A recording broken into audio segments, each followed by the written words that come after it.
Tell me what that first job was that got you your SAG card. I'm always curious what kind of made you legit. If you guys don't know, the SAG card is the actors union card. Yeah, I was Taft-Hart lead, which is I like pretended that I was union, and you have to. It was a pilot called Century City with Hector Elizondo and Johan Griffith, and I got there and they were like, "So you're union?" I'm like, "Of course I'm union. Yeah, absolutely I'm union." And then I wasn't. And casting, to this day, those casting directors will never hire me. They never. I can't even remember what their names were. You told them you were union. I told them I was union, and then they had to Taft-Hart lead me. It really is just like them sending one piece of paperwork to the union, but it makes you. You're the Mike Ross of.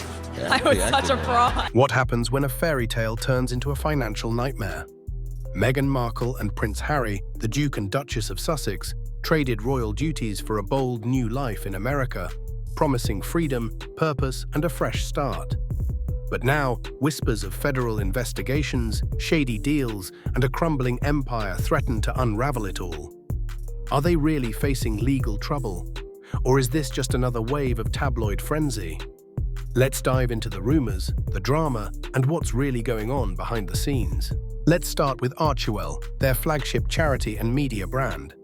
It was pitched as a beacon of positivity, a way to change the world while building their legacy. But insiders are sounding alarms, saying the money flowing in doesn't quite match where it's going. Reports suggest donations are pouring in, but the breakdown of how those funds are spent, think administrative costs or overlap with their for-profit projects, has raised serious questions.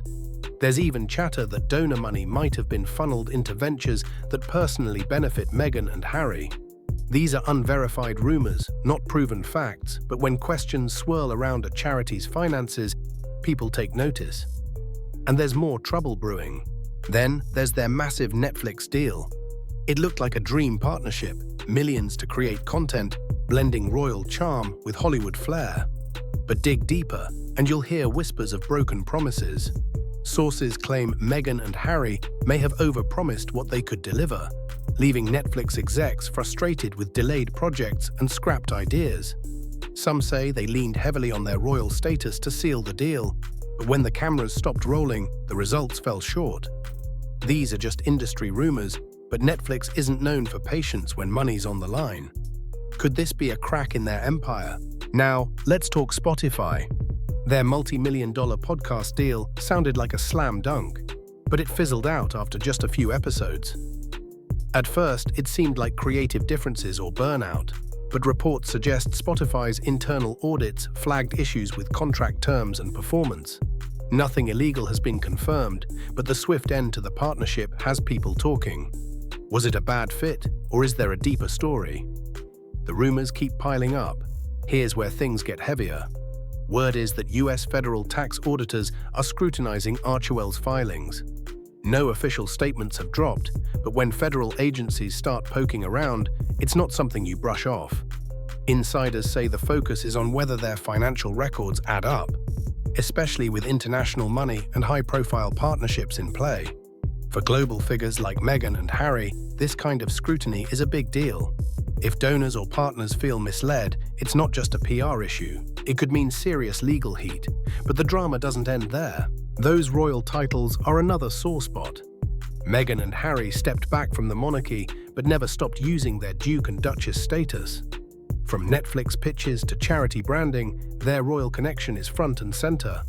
But some say this might violate their royal exit agreement. There's talk that using royal insignias or implying palace endorsements in US deals could cross into international business misconduct. Nothing's proven, but if regulators or the palace think they've gone too far, it's not just a family spat, it's a legal minefield, and there's more chaos unfolding. Their team seems to be in turmoil. Reports say they've parted ways with 5 staff members, including their deputy press secretary and UK press officer. Some call it a restructuring to build their own version of a royal household, but others see it as panic. Former employees have hinted at internal tensions, claiming the couple's demanding work style and unclear priorities led to burnout. One insider even suggested that staff felt caught between Meghan's Hollywood ambitions and Harry's desire to maintain a low profile. When key players start jumping ship, it raises questions about what's really going on.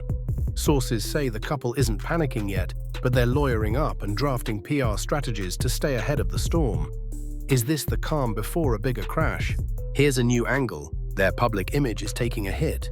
Fans and critics are buzzing online, with some defending Meghan and Harry as victims of a smear campaign, while others point to their lavish lifestyle as proof of shady dealings. Social media is flooded with theories, from claims they've misled donors to speculation about hidden offshore accounts. None of this is confirmed, but the court of public opinion doesn't wait for facts. Their every move, Harry's UK trips, Meghan's silence, fuels the fire. Recent posts on X show fans split, with some calling the rumors royal sabotage and others demanding transparency. Could their own fanbase turn against them? And here's the biggest bombshell. There's talk of US and UK authorities working together. Insiders claim both governments are reviewing the Sussexes' financial moves, from Archewell's books to their earlier charitable work in the UK. Some even whisper about secret arrest talks if evidence of criminal intent, like tax fraud or charity misuse, surfaces. Let's be clear, no charges have been filed, and this is all speculative. But when you hear terms like cooperative interest between two countries, it's not just gossip, it's serious. If investigators find hard evidence, it could shake their empire to its core. And there's another layer to this. The media frenzy is only growing. Outlets are digging into their past, from Meghan's pre-royal career to Harry's charitable work before California. Some reports question whether their earlier ventures, like Harry's Invictus Games, had financial ties to their current projects. Others speculate that Meghan's Hollywood connections gave them an edge in securing deals, but at what cost? These are unverified claims, but they add fuel to the narrative that their empire was built on shaky ground. If the media keeps pushing, it could force more disclosures or more silence. So let's wrap this up. Meghan and Harry built a glittering empire on their royal roots, promising a new kind of legacy. But with federal auditors circling, staffers leaving, fans divided, and rumors of broken deals piling up, their fairy tale is looking shaky. Are they victims of a vicious campaign? Or did they blur too many lines in their chase for fame and fortune? One thing's certain, the world is watching, and this story is far from over. What do you think? Can Meghan and Harry weather this storm, or is their empire about to crumble? Drop your thoughts in the comments, hit that like button, and subscribe to stay on top of this drama. The truth might be closer than we think.